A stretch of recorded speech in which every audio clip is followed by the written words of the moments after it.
Salut Stan, j'aimerais me lancer dans la création de contenu et en vivre, notamment par la vente de formations, mais je ne suis pas à l'aise en vidéo. Et j'ai l'impression que sur YouTube, cela va être plus difficile et beaucoup plus long pour en vivre. Pour ma part, c'est sur YouTube que j'ai découvert la plupart des créateurs de contenu. Suis-je ici victime d'un biais cognitif ou cela reflète-t-il la réalité rationnelle du marché? En 2019, peut-on raisonnablement penser se lancer uniquement dans l'écrit ou l'audio et attirer suffisamment de trafic sur sa mailing list via son blog ou son podcast? Merci. Jonathan, merci pour ta question.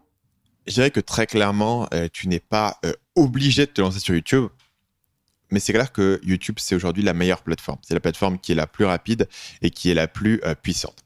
Je dirais qu'il y a deux grands avantages de YouTube qui sont différents. La première, c'est qu'il y a de plus en plus d'audience sur la partie vidéo.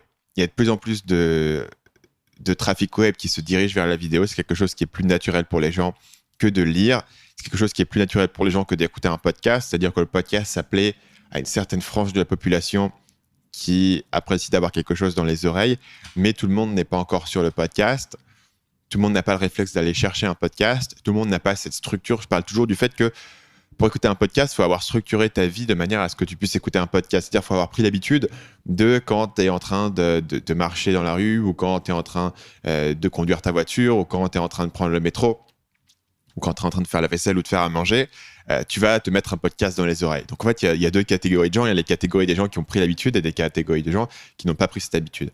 En revanche, regarder de la vidéo, c'est quelque chose que tout le monde connaît. Tout le monde regarde des films, tout le monde regarde la télé, tout le monde voit des vidéos sur Facebook, sur YouTube. Donc la vidéo, c'est vraiment là où tu vas toucher l'audience la plus large.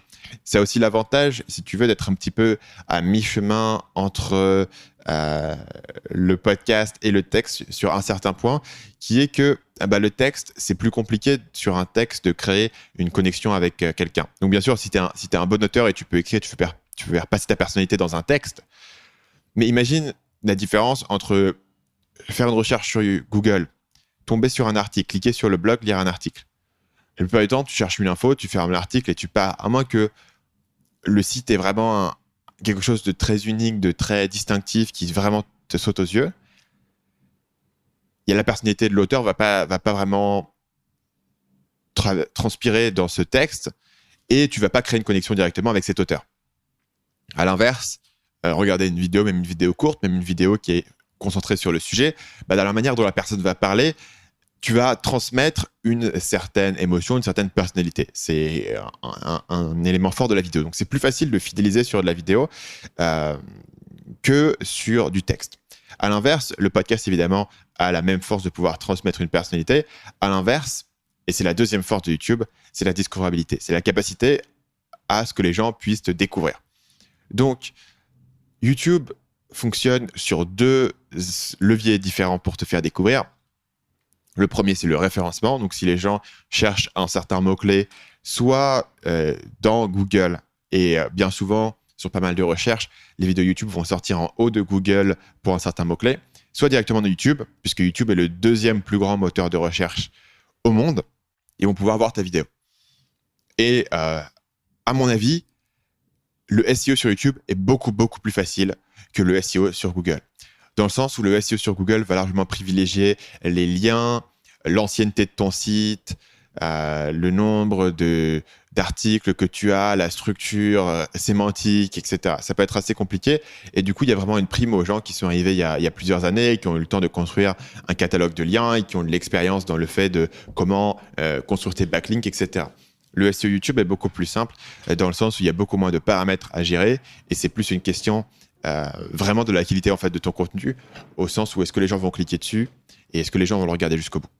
Petite parenthèse là-dessus, mais en tout cas, tu as cette première pilier sur YouTube de discoverabilité qui est le SEO. Là où le SEO n'est pas, bien sûr, il est sur le blog, mais sur le podcast, par exemple, il n'y a pas de SEO. Deuxième aspect, c'est le système de recommandation interne à YouTube. Et ça, il est unique au monde. Il y a peut-être Instagram Discover qui fait un peu le même genre de job, mais personne n'est aussi fort que YouTube sur les recommandations. Si ton contenu est de qualité, et de qualité, je ne veux pas dire que ta maman pense que c'est bien ou toi, tu penses que tu as passé beaucoup d'heures sur ton contenu. Qualité aux yeux de YouTube, c'est un truc qui est mesurable. C'est le taux de clic. Est-ce que les gens cliquent sur ta vidéo ? Et c'est la durée de visionnage. Est-ce que les gens regardent ta vidéo pendant longtemps? Si ton contenu est de qualité, Astérix, ça veut dire selon YouTube que les gens cliquent et le regardent pendant longtemps, ton contenu sera recommandé aux gens qui sont intéressés. J'ai construit l'ensemble de ma chaîne là-dessus. C'est-à-dire que ma chaîne a très peu de référencement, a très peu de recherches qui vont vers la chaîne. Parce que c'est pas pour ça que j'optimise pour les recommandations. Et moi-même, en tant que consommateur avide de YouTube, je vois la puissance de cet algorithme de recommandation. C'est-à-dire que je vais régulièrement avoir des chaînes qui me sont recommandées qui ont 20 000, 50 000 abonnés. C'est pas des grosses chaînes dans l'échelle des choses. Alors, si tu pars de zéro, tu vas me dire 20 000 abonnés, c'est quand même gros. Mais dans l'échelle des choses, c'est pas des chaînes qui sont énormes. Donc, même ces petites chaînes vont pouvoir avoir une visibilité parce que YouTube est tellement fort pour te proposer la vidéo spécifique qui va t'intéresser. Donc, en construisant un business comme ça sur YouTube, tu vas pouvoir atteindre les gens de manière beaucoup plus facile versus si tu le fais uniquement à l'écrit.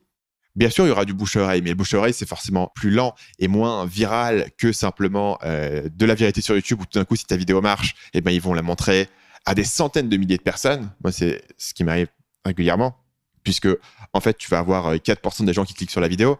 Donc, quand la vidéo fait 200 000 vues, ça veut dire qu'ils l'ont montré à presque 1 million de personnes. Et ça, c'est un truc qui n'existe que sur YouTube, essentiellement. Tu peux avoir de la viralité sur Facebook, mais ça marche que pour certains types de contenus et pas forcément du contenu informatique. C'est rare qu'un contenu informatif de conseil devienne viral sur Facebook et fasse des centaines de milliers de vues, alors que sur YouTube, ça arrive. Donc ça, c'est les grandes forces de YouTube. Après, est-ce que tu ne peux réussir que sur YouTube? Non. C'est clair que ça ne sera pas aussi rapide sans YouTube. C'est-à-dire que sur YouTube, tu peux imaginer, et il y a des gens qui l'ont fait, il y avait Thomas Routier, par exemple, qui était sur le podcast, monter un business et en 6 mois, il en vit, et même ils en vivent à 2. Voilà.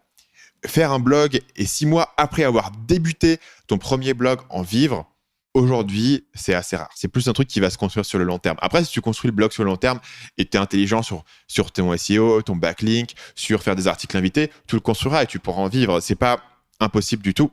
Ça sera moins rapide.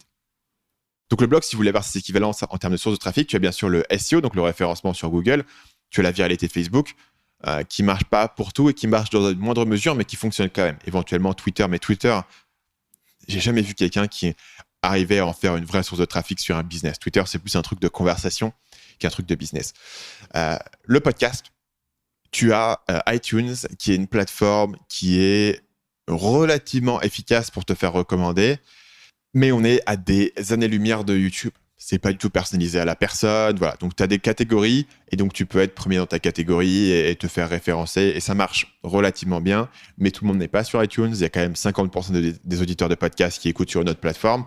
Et là, la question de savoir comment chaque plateforme fait ses recommandations, tu patauges, tu sais pas sur quoi c'est basé. La viralité, sur le podcast, c'est encore plus lent parce qu'un podcast, c'est très compliqué à partager. Partager un podcast sur Facebook de 45 minutes, les gens vont pas cliquer dessus, ils vont dire mais ok, c'est quoi, qu'est-ce que j'en ai à faire quoi. Et le bouche à oreille. Et donc le bouche à oreille, c'est probablement le canal le plus efficace sur un podcast. C'est ce qui a fait le succès de mon podcast Nomad Digital. C'est ce qui a beaucoup boosté Marketing Mania au départ. C'est les gens qui recommandent à des gens qui connaissent personnellement le podcast. Donc c'est la viralité à l'ancienne. Ça fonctionne très bien sur un podcast. C'est un des meilleurs canaux de propagation sur un podcast. Forcément, ça dépend d'une personne qui écoute le podcast, qui l'apprécie, qui en parle à une autre personne, qui écoute, qui apprécie, qui en parle à une autre personne. C'est beaucoup, beaucoup plus lent que la vidéo est en train de décoller et fait 50 000 vues par jour. Salut, c'est Stan, j'espère que vous avez apprécié cet extrait du podcast Marketing Mania. Bien sûr, vous pouvez retrouver l'ensemble des épisodes du podcast, y compris les instructions sur comment vous abonner sur l'application Apple Podcast ou sur votre téléphone Android en vous rendant sur mon site à l'adresse marketingmania.fr/podcast. Je vous ai mis le lien dans la description de cette vidéo.